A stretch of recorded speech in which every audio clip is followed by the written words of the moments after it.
Okay, I'm ready to get started. I will start with just an announcement about the midterm. I think that people did about as well as you've done in the past. I don't have all the scores tabulated yet, only some of the questions. But what I've seen so far is the mean is around 75%, a little higher, which is in line with what we've had in midterms for many, many years, between 75 and 78%. I know somebody asked me after the midterm, and I said something like mid-60s. I think I was a little concerned because people were here so long and seemed a little concerned about the length of the test, but so I wanted to reassure you. But actually, the means have historically been more than 75%, and I can't guarantee it yet because some of the questions aren't graded yet, but it's headed towards about that range. So that's good because it means we'll have a range spreading the better students from those who are struggling, but it's not unreasonable, I don't think, and it's in line with what we've seen previously. I'm hoping to have them graded by Friday, but definitely by Monday at the latest.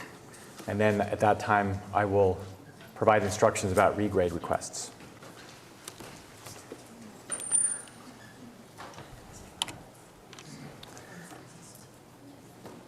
So we've spent a lot of time, yeah. Oh, yeah, thank you.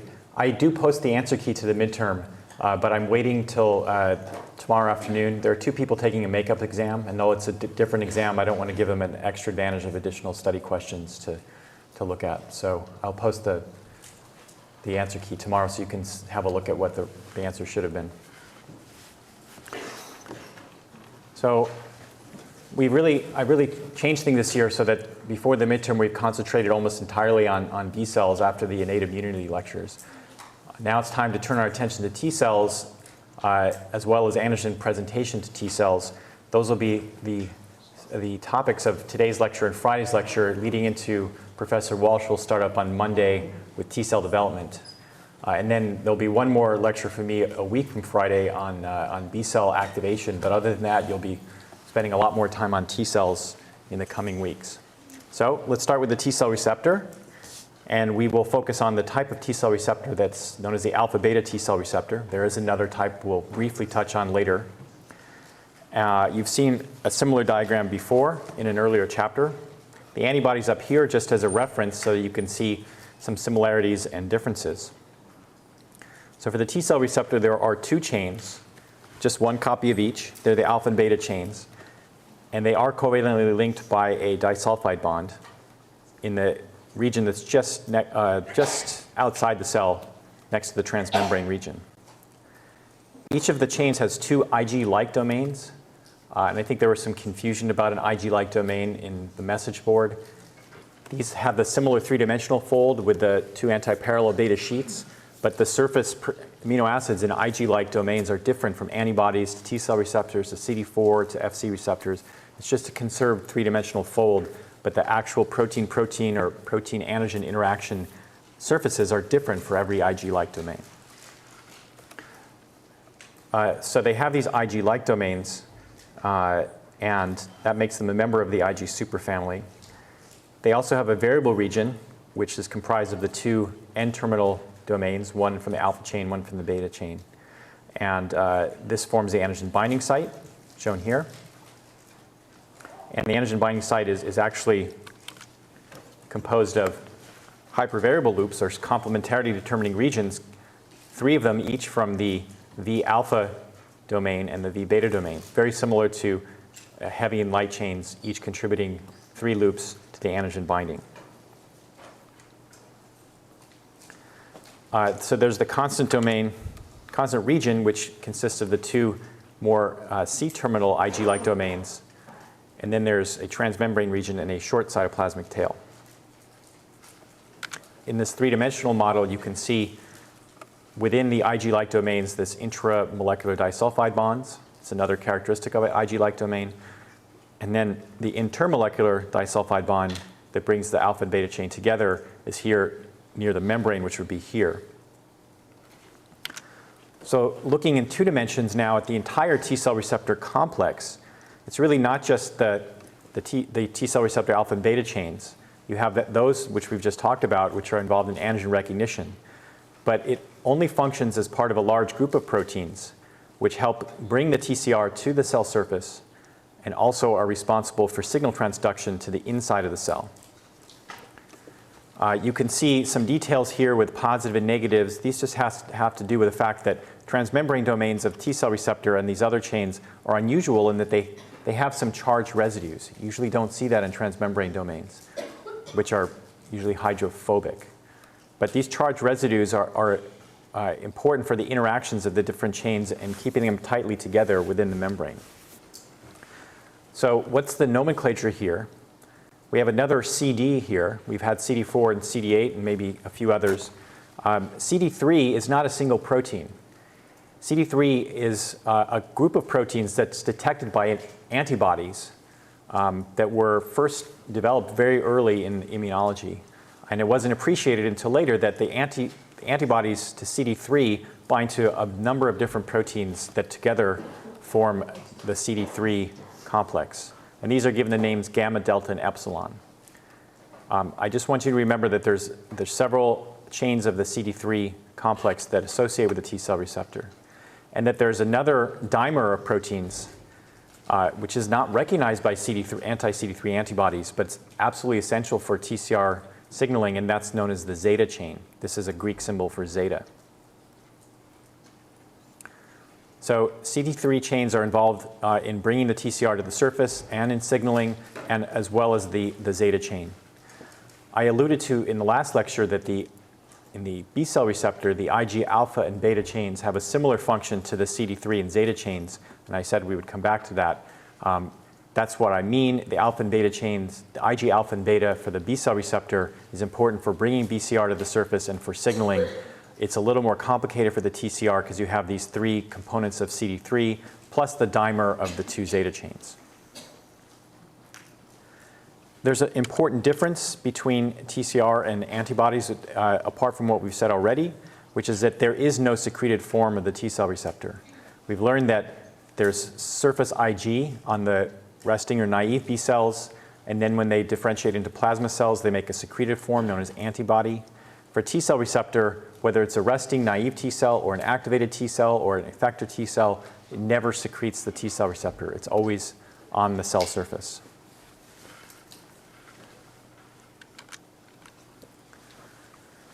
And just, you may wonder, why does the T cell receptor need these additional chains for signaling? There's very few residues, maybe 5 or 10 amino acids on the cytoplasmic side of alpha and beta chains, which is not enough to really interact with other intracellular proteins. Okay, so why is there not a ever secreted form? It's because the job of the T cell receptor is to interact with other cells. B cells can recognize free antigens on the surface of a pathogen or just in solution. They can recognize toxins. They have to be secreted to neutralize those toxins. T cells only recognize antigen when it's presented by an antigen-presenting cell. And we will talk about antigen presentation towards the end of this lecture and the beginning of the next lecture. But basically, the antigen-presenting cells, or APCs, processes large pathogens or fragments of them into peptide fragments. And the peptides are bound to and presented by the MHC molecules on the cell surface. And the only way a T cell receptor is going to be useful in recognizing that is if it's still on the surface transmembrane on the T cell, and when it binds to the MHC peptide complexes, that sends a signal to the inside of the cell. Just releasing a T cell receptor isn't going to do anything for the immune system. So one other thing to keep in mind is that the antibodies have 2 antigen binding sites, but the T cell receptors only have 1. And so the overall avidity of a T cell receptor for MHC peptide is not as much because there's only 1 antigen binding site. However, the surface of the T cell will have thousands of T cell receptors, and the antigen presenting cell will have thousands of MHC molecules. So together that increases the potential avidity of that interaction. Any questions about the structure of the T cell receptor?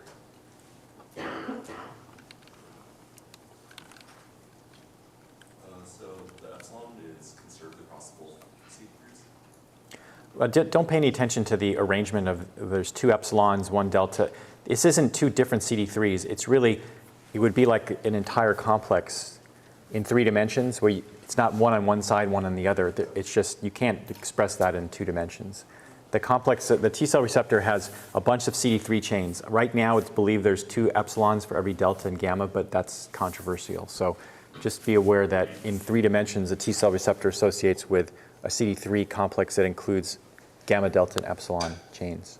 And then a dimer, it is agreed there's a dimer of zeta chains for every T cell receptor.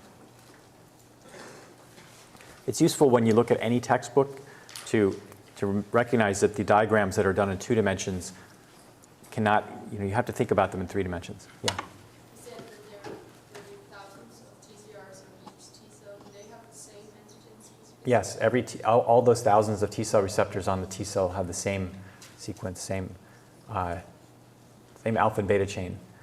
Just like in the antibodies, you have allelic exclusion, you also have allelic exclusion for T cells. Although I don't know if Dr. Walsh will talk about this, but allelic exclusion is 100% for the beta chain. You never have 2 different beta chains, but it's less, for some reason, a little less stringent. Some T cells have 2 different alpha chains. So some T cells do have different TCRs on the surface based on a beta chain paired with different alpha chains. So you'll have to wait and see if he covers that or not.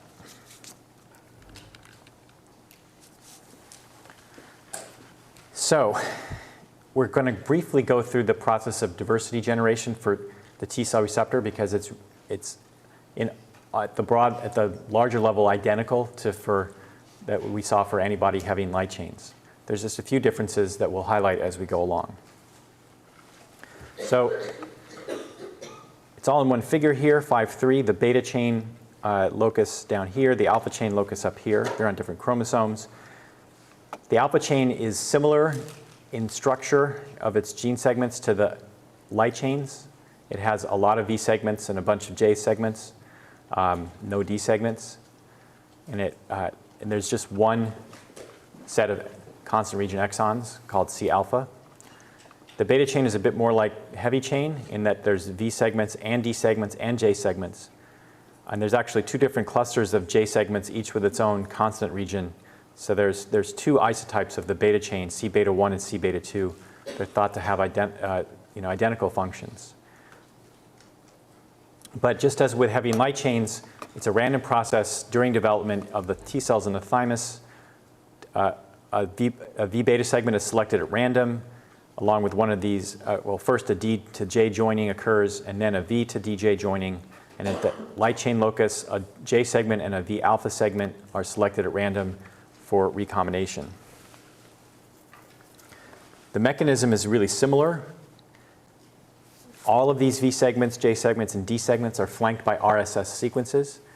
Identical properties as for the heavy and light chains with a hepator monomer and a spacer of 12 or 23 nucleotides. I think I mentioned this before, but the reason that these don't rearrange in B cells is because these loci on these chromosomes are not accessible in B cell development.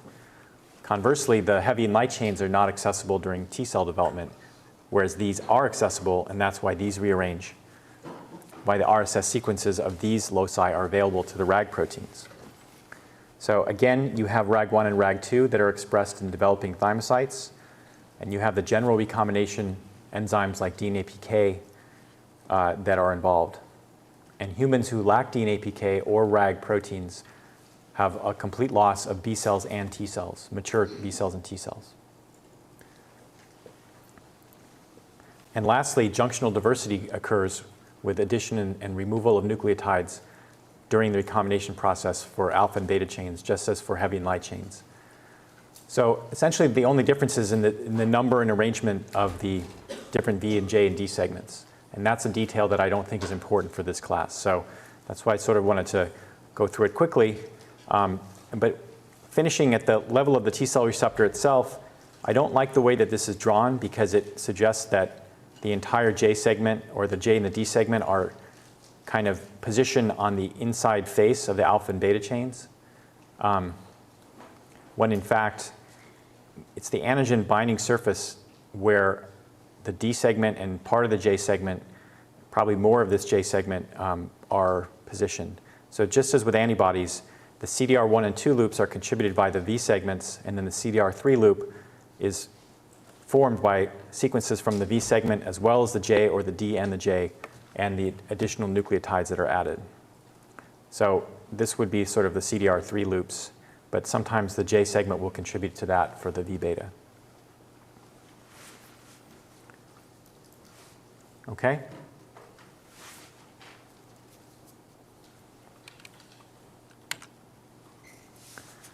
Now quickly, I just want to talk about another type of T cell that has a similar but different T cell receptor. It's known as the gamma-delta T cell receptor. In humans, it's less common than the alpha-beta T cell receptors. There are some species where they're equally or more common for reasons that aren't yet known. So we can't ignore them as just a rare type of T cell. In humans, they're less than 5% of circulating T cells in the blood and lymph nodes and spleen, but they're much more abundant in the skin, for example, and in the intestine. Some of them have just as much diversity, VD and J segments, and junctional diversity as alpha-beta T cell receptors. But there are some gamma-delta T cells that have restricted usage of V, D, and J segments and less junctional diversity. And they seem to be restricted to certain sites in the body. This is the second type of innate-like lymphocyte. We learned about B1 cells last week. So they are T cells. They have functions of T cells you'll learn about later in terms of cytokine secretion and sometimes cytolytic activity. But they are restricted in their diversity. And they seem to have evolved in order to deal with commonly encountered antigens and pathogens.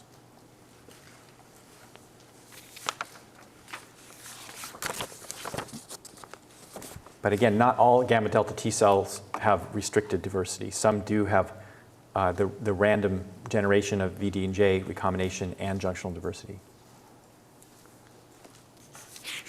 Any questions?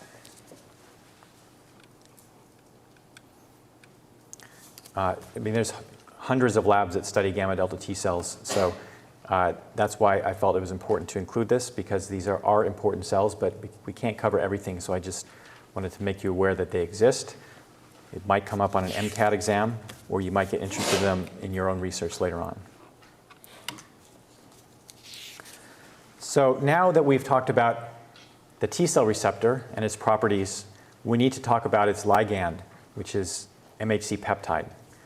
And so the rest of this lecture and the first half of the next lecture will talk about the structure of the MHC molecule, how peptides bind, and also how peptides are generated for loading onto the MHC molecules. And that process is known as antigen processing and presentation. Figure 510 just reintroduces this concept that all proteins in cells, whether pathogen proteins or host proteins, undergo turnover, cytoplasmic proteins as well as proteins in vesicles. This just shows a cytoplasmic protein being broken down, and peptides from host proteins and pathogen proteins will be bound in these MHC molecules and be brought to the surface and presented to T cells. And because there's two classes of T cells, the helper T cells and the cytotoxic T cells, there are two types of MHC molecule, and that's because there's also two types of dangerous pathogen. There are those that are outside the cell, and there are those that live inside the cell.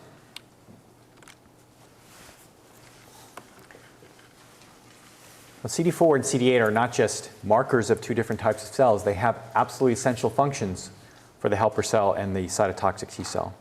They're known as coreceptors, and their structure is shown in figure 511.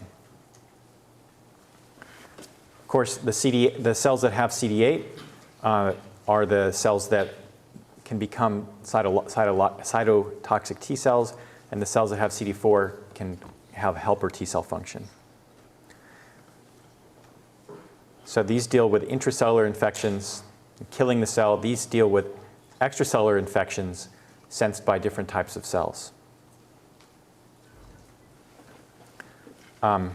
So you'll notice that both CD4 and CD8 have Ig-like domains. This one's a little smaller, but it is considered an Ig-like domain. And the reason you know that is because it has this rectangular structure that's used throughout this textbook. CD8 has two chains known as the alpha and beta chain, and it's disulfide linked, and there's one Ig-like domain in each of them. So getting into a little bit more detail of what I just told you, T cells function by making contact with other cells and inducing them to change in some way. For the CD8 cell, its job is to detect virus-infected cells. And when it does so and it makes contact, it sends a signal for that cell to die. So the change here is that the virally infected cell dies. The CD4 cells, generally known as helper cells, are basically helping other cells do their job better. And once they're initially activated by a dendritic cell, they can differentiate into different subsets, which you'll cover in detail in Dr. Walsh's lectures. Shown here is the Th1 type cell. These are specialized to help macrophages. So here's a macrophage. It's dealing with extracellular bacteria. It's killing some of them, but can't quite do the job. Some are living inside the vesicles of this macrophage. The Th1 cell, recognizing MHC class II, using CD4, will then secrete cytokines that will make this into an activated macrophage that's able to kill the bacteria living inside those vesicles. Other types of CD4 helper T cells are known as Th2 cells, or TFH, which you'll come back to the definition of that. These are specialized to help B cells make antibodies. So here's a B cell that's recognized an antigen. It's not shown, but it's taken up the antigen and processed into peptides that are now presented with MHC class II on the surface. That allows the CD4 T cell to recognize this B cell, realize that help is needed, and supply cytokines. So this activated B cell now changes into a plasma cell that can secrete those antibodies. Question. Yeah. So is the Th1 and Th2 types of MHC class II? Now, Th1 and Th2 are types of T cells. CD8 cells always recognize MHC class I. CD4 T cells always recognize MHC class II, but there are different flavors of CD4 T cells that have different functions in the body. There are the Th1 that help macrophages. There are the Th2 and the TFH that help B cells. And every week there's another TH that we won't have time to talk about in this class. This is not in the version that you downloaded. I added that today, and I'll put a new version of this on the website later this afternoon. Yeah.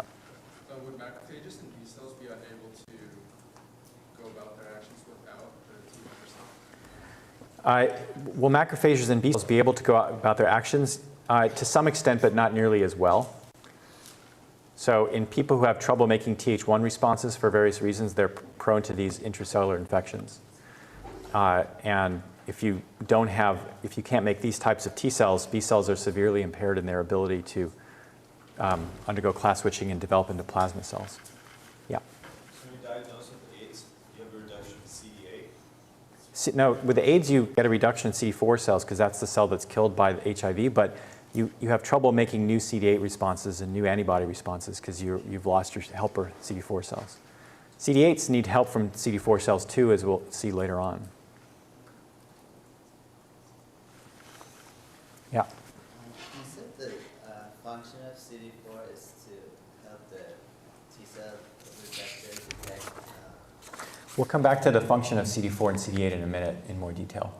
Okay, and if you still have a question, you can ask it then.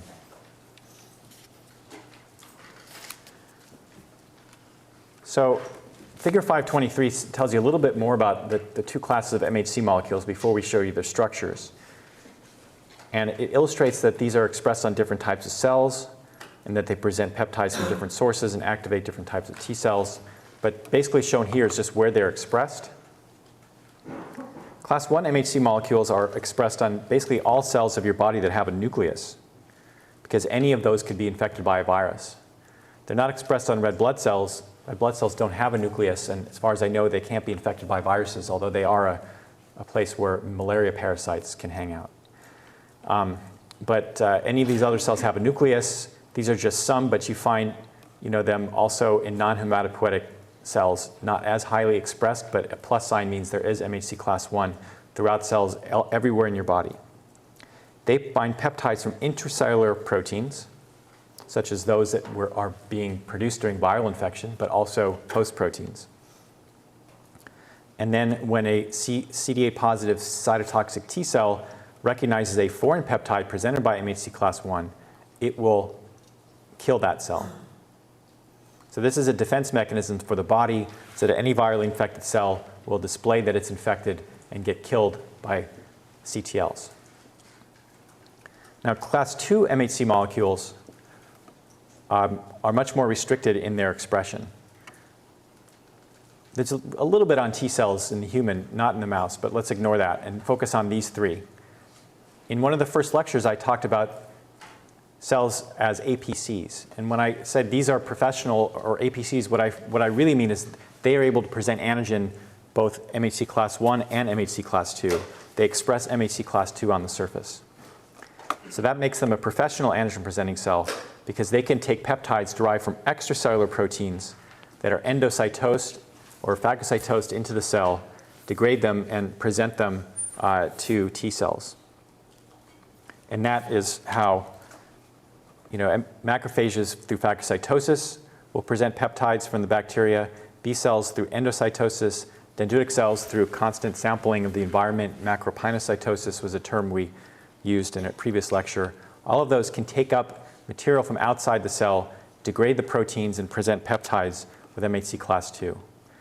Neutrophils are really good phagocytes, but they don't have MHC class II, and they don't present peptides to T cells. Their job is to just eliminate the bacteria and then die. Red blood cells don't have them. Other hematopoietic cells don't have them. Eosinophils, basophils, mast cells. There's one other cell type in the body that has MHC class II. It's in the thymus, and we'll come back later to why it needs to have MHC class II. It's important for the thymocyte development, not for host defense in response to infection.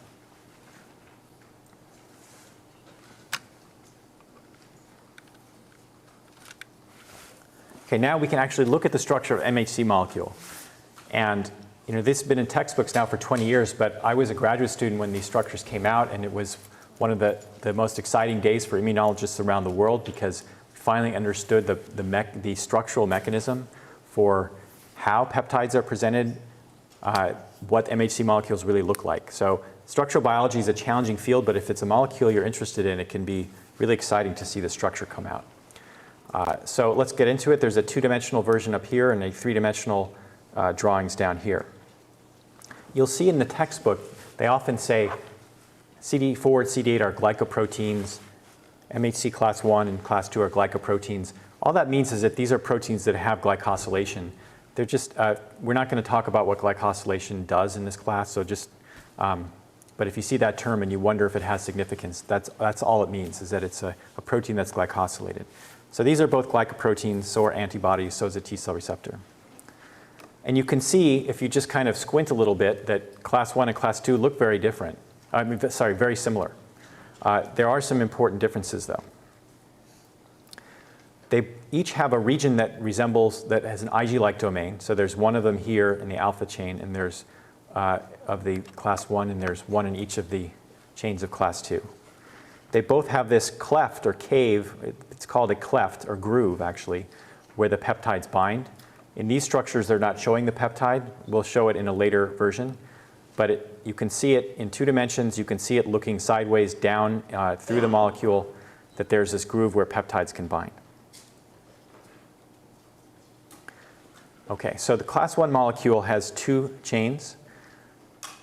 One is called the alpha chain, and the other is called beta-2 microglobulin. And this is a protein that's not actually encoded by a gene in the MHC complex, which is a set of genes that are together on the same chromosome. And it's also not polymorphic. Polymorphic is a term that we'll talk about later in this lecture and the next lecture, but it refers to having different alleles in the population, so different structures for the protein in different humans. So all of us have the same sequence essentially for beta-2 microglobulin. However, the alpha chain of the MHC class I molecules differ between humans, so it's called polymorphic. For the class II molecule, there's 2 chains, alpha and beta. Both of these are polymorphic. Both of them are encoded in the MHC region of the chromosome.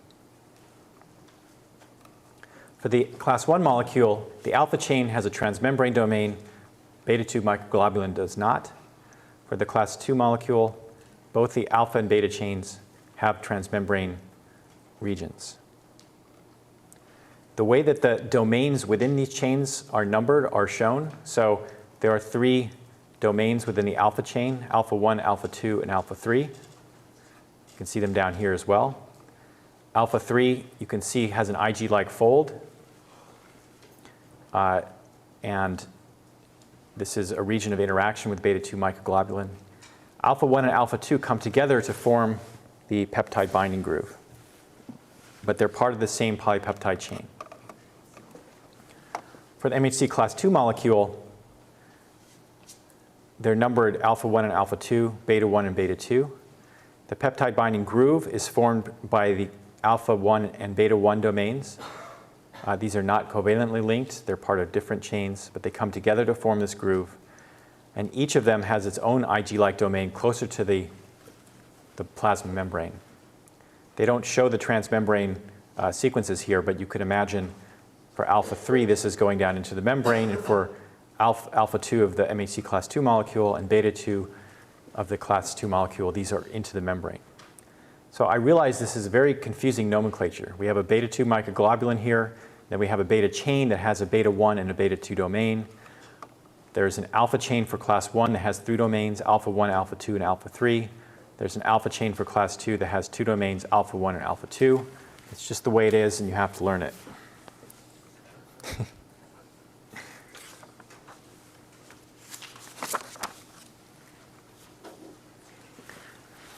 Okay, I want to hold off before I talk more about polymorphic, but I can answer questions about any of this structure before I move on to the next little section. Okay?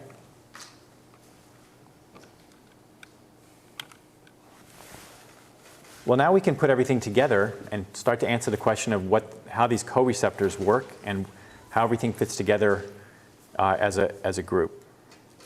And the bottom line I want to get across to you is that the co-receptors have 2 functions. Is they strengthen the binding of the T cell to the target cell, and they improve the response. They increase the signaling that's sent to the T cell that's responding. Okay, so you can see a target cell that's infected with a virus presenting a peptide from that antigen with class 1. Here's the alpha chain. Here's beta-2 microglobulin. A CD8 T cell will recognize that antigen. For the antigen-presenting cell presenting a peptide with class 2, you have a CD4 T cell with its alpha-beta T cell receptor and CD4. The affinity of the T cell receptor, even multiple T cell receptors with multiple MHC peptide antigens, is rather low compared to antibodies. So with antibodies, I said there's 2 arms, but each individual interaction might be an affinity as in the nanomolar range, like a 10 to the minus 9th dissociation constant. That's a very high affinity interaction in biology. For T cell receptors interacting with MHC peptide, it's about 1,000 times less affinity. So even if you have a lot of T cell receptors binding to a lot of MHC molecules, it still doesn't add up to the binding affinity of an antibody, even one arm of an antibody. So CD8 will bind to a region of MHC class 1 here at the alpha 3 chain. You notice that CD8, the 2 chains of CD8 are much longer than the T cell receptor, so they extend more towards the target cell, and the surface of the CD8 chains has affinity for the alpha 3 domain of MHC class 1.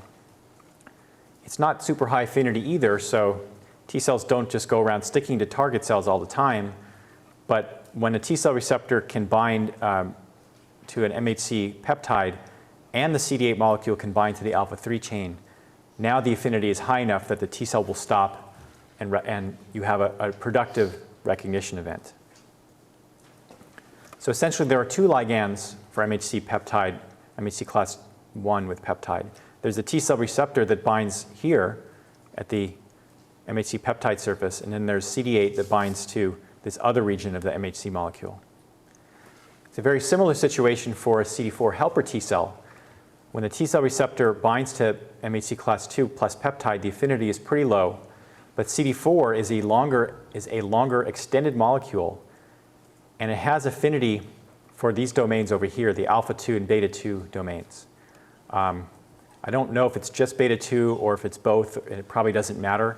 What is important is that CD4 can bind to these Ig-like domains of the MHC class II, and together with T cell receptor binding peptide MHC, the affinity is now high enough to allow productive T cell activation.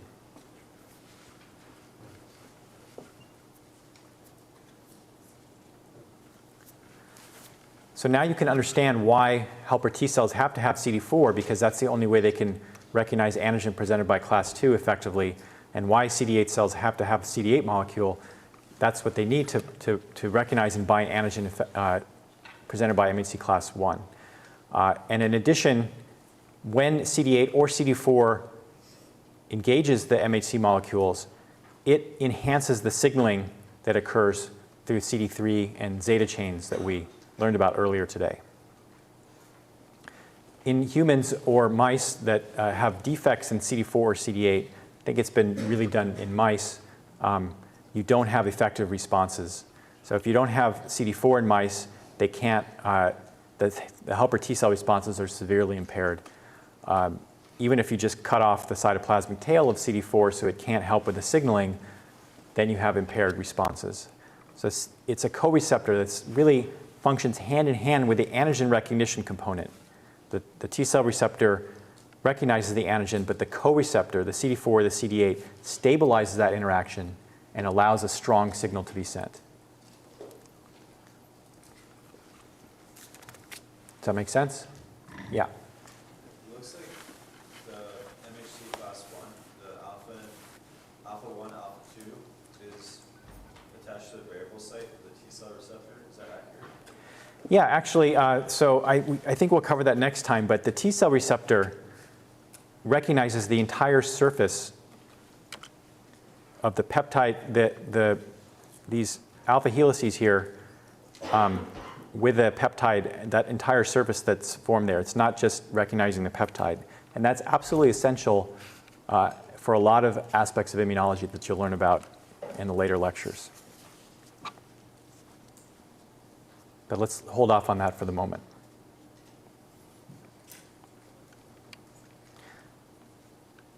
Okay, I want to do our break for today before we get on to other exciting and complicated topics.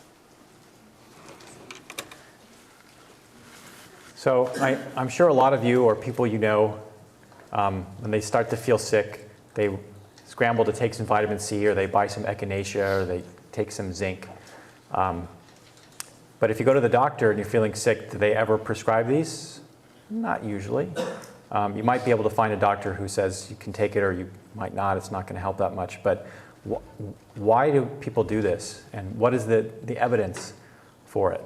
There's actually been a lot of research on this. So why don't you think about it, or talk to the person next to you, and think about whether this is actually possible to prevent or to treat the common cold with vitamin C.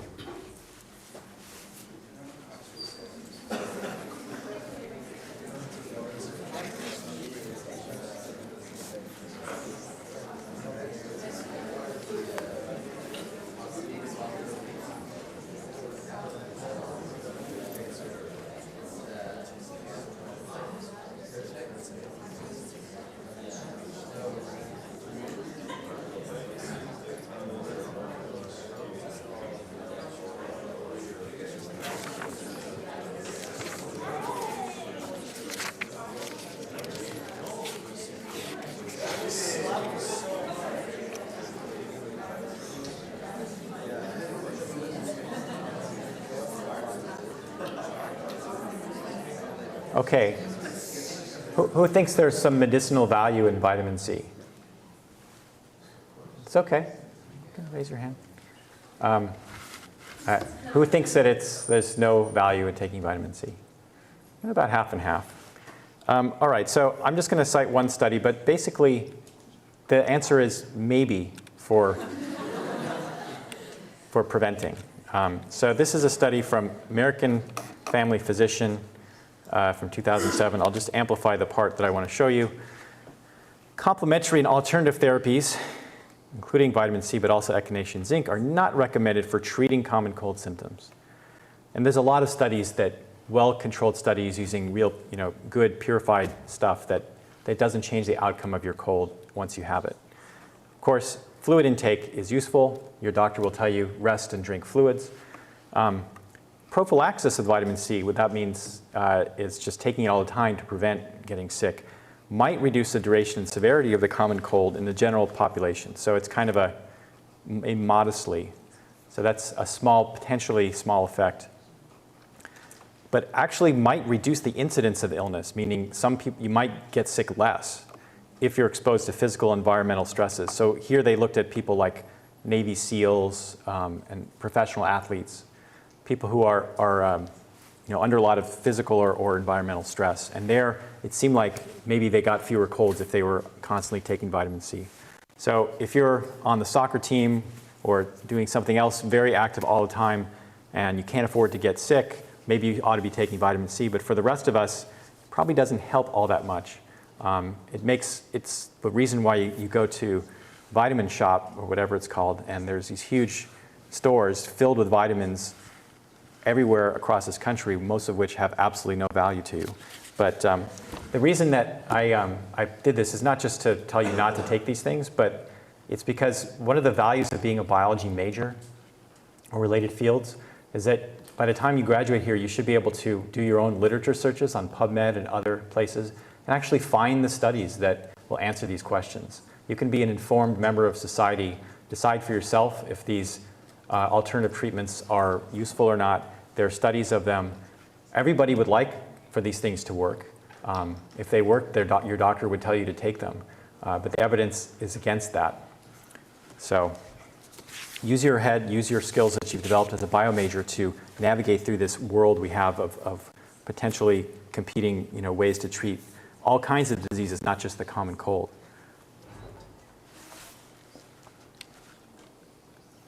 And by the way, I think one reason that people take things like this is because oftentimes you start getting sick and then you take something and you feel better and you didn't get sick. You're certain the rest of your life that echinacea is what saved you. I don't take any of these things, and I start feeling sick 5 or 6 times every winter. I have kids, after all. They get sick all the time. And almost all the time I get better without taking anything after a day of scratchy throat. If I happen to have taken echinacea, I would think that was the cause. But most of the time, a healthy person will actually fight off a lot of these infections without any help at all.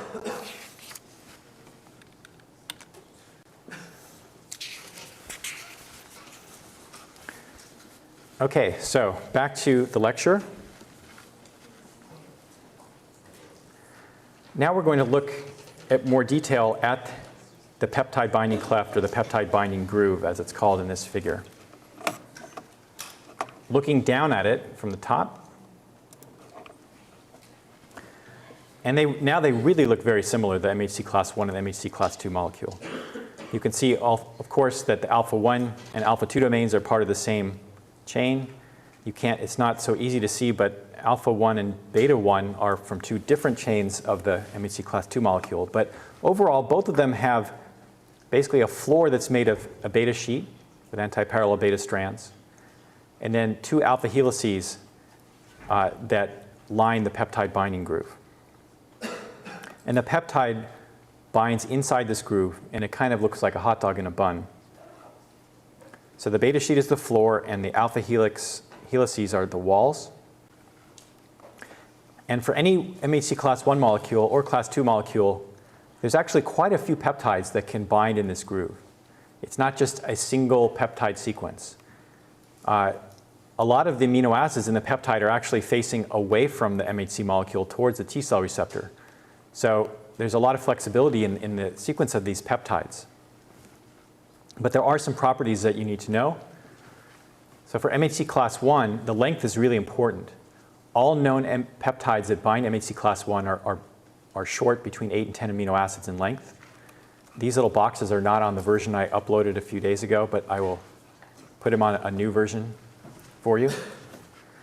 And the other thing to remember is that the free N terminus and the C terminus of these peptides make important contacts with conserved residues in the MHC molecule itself. And that's illustrated by these little blue dots here, illustrating hydrogen bonds or ionic bonds.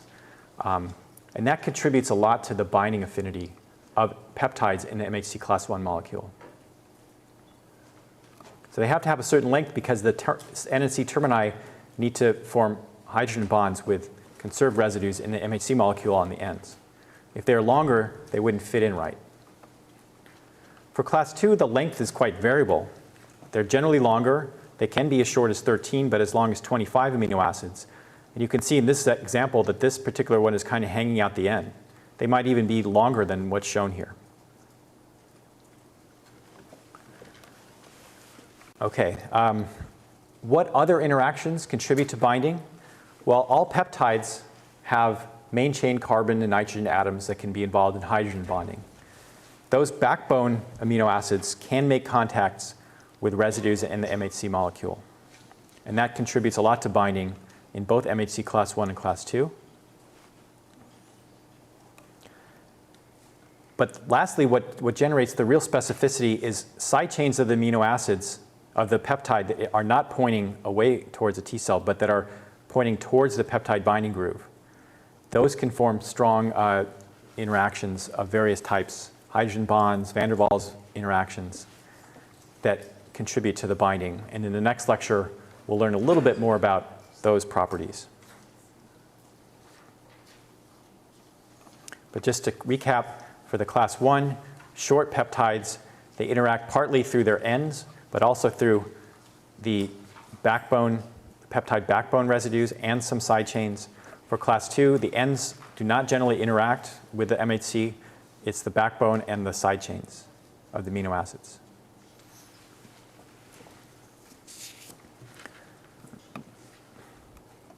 And now the term polymorphism comes up again.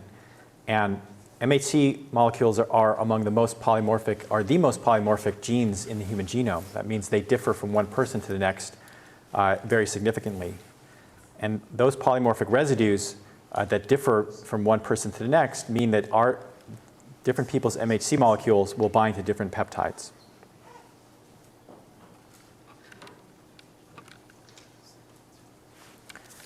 So any questions about class 1 and class 2 peptides? We will come back to this figure next time. So, in the notes I have, I just want to switch the order slightly. There's a list that comes up next. We can skip down to where it says review of the structure of the cell in figure 516. This is really for the benefit of people who haven't taken cell biology yet or haven't taken it for some time. It's just to review different compartments that will be important in our discussion of antigen processing and presentation. And it's all color-coded, so any organelle or structure that is part of the cytoplasm or cytosol or contiguous with that is in blue, and anything that can communicate directly with the outside of the cell is in yellow. So the cytosol is another word for cytoplasm. You all know what that is.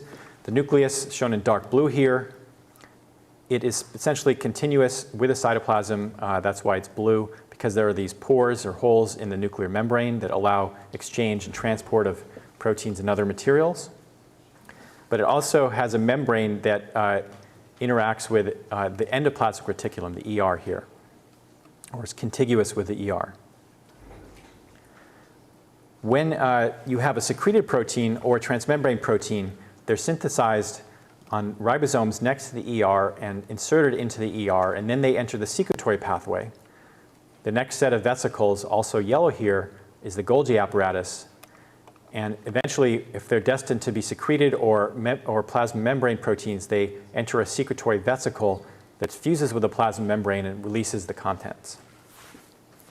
You also have the reverse process of endocytosis, or in a macrophage or neutrophil phagocytosis, leading to pinching off of vesicles from the surface, shown here, that then traffic inside the cell, known as endocytic vesicles or endosomes. And some of them eventually fuse with a lysosome, which has low pH and where proteins and other macromolecules are degraded. So I wanted to introduce that before I challenge you to think about antigen presentation as why do we want to present antigen? It's really different for each different type of cell. And if you think about why, then the specifics and the details that we learn will make more sense and will be more interesting to you. If it's just another process, it's going to be hard to fight through. But if you think about it conceptually, I think it'll be more interesting. So before I let you go, a virally infected cell, it presents an antigen because it needs to be killed by a CTL to save the host. A dendritic cell activated by a pathogen's PAMP that activates this PAMP receptor, it presents antigen because it needs to activate resting T cells, or prime is a term we use, prime resting T cells.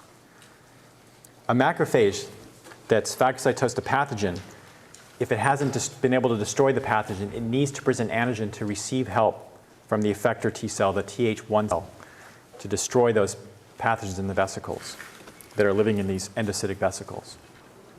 B cells, it's recognized an antigen, it's taking it up, it needs to present peptides from that protein in order to receive help from T cells to complete the process of making antibodies and doing class switch recombination, somatic hypermutation. And as a preview, I talked about that type of cell in the thymus that has MHC class II. It needs to express both class I and class II in order to help select the right T cells, or shape the repertoire, and maintain self-tolerance. Okay, so we'll end there and start with the details of class I presentation on Friday.